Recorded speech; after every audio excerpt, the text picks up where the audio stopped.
How's it going, everyone? My name is FM Stinger. It's good to be back on FM Scout. It's been a little while, hasn't it? So today we're going to look at overlaps or underlaps, what we should use, how we should use it, what formations are going to work. Now, if you haven't been over to my channel, please float on by there. The link's just below. All sorts of stuff like this on it. Drop us a little sub if you can. We've just gone over 2,000 subscribers, so thank you for that. Don't forget to drop FM Scout a little sub as well. Alright crew, so today we're going to go through underlaps and overlaps. Lots of people use overlaps, not many use underlaps. I'm included in that. So we're going to go through it, see the positives of both. Okay, so first off, let's have a little look, a deep dive into overlaps. So overlaps are typically used in a system like this, where you've got a couple of inverted wingers or inside forwards, allowing space up the flanks. Selecting overlap left and overlap right, FM players are hoping that the players like Mendy here will bomb up there and overlap Sterling, for example. Now, this is a key point. The overlap left and overlap right team instruction doesn't just mean that your fullback will bomb up and down. What it does is it means your whole team will look for the overlap. Here's the key point. When you hover over it, it'll tell you, look for overlap, instructs players on the left flank to hold onto the ball and look for an overlapping player. So it's not saying fullback, go on an overlap. It's telling the guys higher up the pitch that when they get the ball, they're going to hold it and wait for him to come. That might be what you want your team to do. You want them to wait for him to come, to bomb on and to exploit the gaps. But I think a lot of people will press that button, overlap left and overlap right, thinking it just instructs your fullbacks to do that. Not so. Basically, when Sterling gets the ball here, instead of perhaps darting in field like he wants to, he'll hold the ball and wait for Mendy to come outside of him. So if you're looking for a really attacking focus play through the middle, for example, with these boys wanting to get on the ball, such as De Bruyne and Gundogan, it's probably not the best thing to do because you're going to waste them a bit because they're going to get the ball in these areas. Instead of looking for a key pass all the time or a shot, they're going to hold it and wait for Mendy to get up there and lay it onto him. We've got this example here, and this is what I'm talking about. So if you can see De Bruyne there, and over in the top corner, Mendy. Okay, we've got overlaps on both sides clicked into gear. So normally, when De Bruyne gets the ball and his team instruction isn't on, he wouldn't be looking for that ball out there when he receives a ball in here somewhere. He'd probably be looking for a through ball or a strike like he does in real life. As we play it on, you can see that when he receives the ball, now, in this position, there's no way normally, if that team instruction wasn't on, that he would look to ping it out there for the overlapping Mendy. He'd look to play one of these boys in with one of them Kevin De Bruyne style passes. However, with that overlap instruction on, you can see straight away pings it to Mendy on the overlap to cross into the box. And that's the key point when you select that instruction. The boys in midfield, the boys more advanced, such as these lot here, these four, they're going to look for the overlappers rather than perhaps going for goal themselves.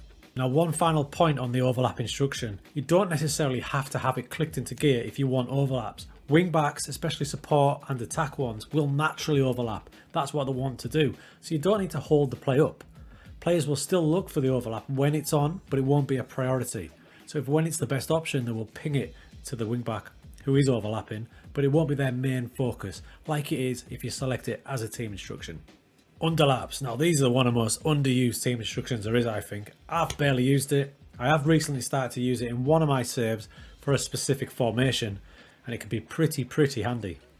So I like the overlap. If you hover over it, it'll tell you what it does. Look for underlap instructs players to hold onto the ball again. Rather than waiting for a player to arrive from deep on the outside, they're going to look inside for a runner. Now, this is ideally used in narrow formations where you are focusing play down the middle and you're trying to work the ball in the box that way.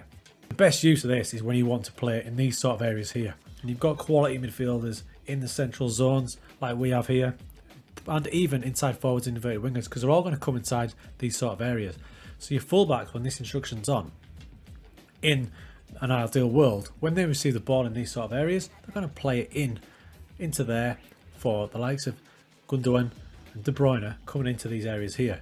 Same goes for Sterling and Silva. Now, this game here against Man City's second 11, I had this team instruction on for both teams, and pretty much every goal came from underlaps. Great example here. Remember what I said about the fullbacks receiving the ball and then looking inside first rather than trying to get to the byline to cross it in. So we've got Mendy here. Underlaps are on both sides, left and right, when he receives the ball as we play it on. There he goes, he gets the ball. Now, if underlaps right and underlaps left weren't on, Mendy would likely bomb down here, try and get the ball in, again like he does in real life. We've got him turned on, so that instantly wakes up Gundogan, Sterling, Jesus, and possibly Bernardo Silva to look for that underlap ball. The runs are on, Mendy finds him, Sterling pings it in.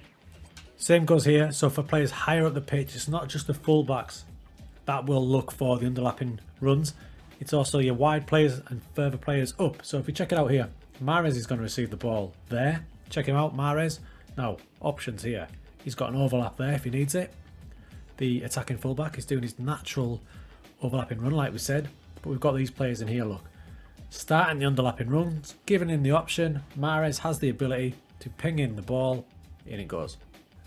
Like I said at the start, I've only just really got into underlaps very recently, playing a narrow formation like you can see there on my Parma Twitch save. And it's working to good effect. So what I'm finding is, fullbacks on both sides, they're on attack, so they're getting high up the pitch. They have options to play it into there, and they're playing it into, more than likely, more often than not, the two strikers who are making that sort of run for them. Very rarely am I wingbacks getting down into these positions here because I want them to remain solid. It's quite a defensive formation, as you can see. So when they are receiving the ball, they're looking inside. Here you can see my fullback, Wig, there he's got the ball. Esposito's just started his underlapping run. Normally, your attacking fullback, you know, he would bosh down here looking for that run. But because we've got underlaps on and Esposito's already set off, there you can see the ball goes through. Esposito, great signing for anyone by the way, pings it in. So for your overlaps, remember, when you click that team instruction, it's going to ask people to hold the ball and wait for your fullbacks. So you're looking for your fullbacks to supply most of the width in your team. This then won't get the best out of your creative midfielders because it's going to kind of stifle them when they get the ball. Instead of looking at killer balls, for example, more often than not, they're going to try, wait for that fullback and ping it out wide. Style of play, it's more suited for wide play and crosses into the box because you're asking your team to look for them fullbacks. On the flip side, the underlaps, the little used underlaps, I urge you to give it a go because you can get some quality results out of it. It's suited for narrow formations because obviously you're not looking out wide, you're looking to play through the middle and forward runs. There's less emphasis on the fullbacks supplying the crosses because when the fullbacks get the ball, they're going to be looking inside. Potentially less room on the pitch because you're looking so narrow, you're looking inside all the time. So if you get better technical players with your passing, your flair, your first touch, it's going to help you out. That's a wrap for today, folks. That's how I perceive the overlap and underlap team instruction. It's a very interesting one. You can get various results out of it. You can use them for different formations. Give it a go. Let me know. Any questions? Ping them down below in the comments and I'll get back to you.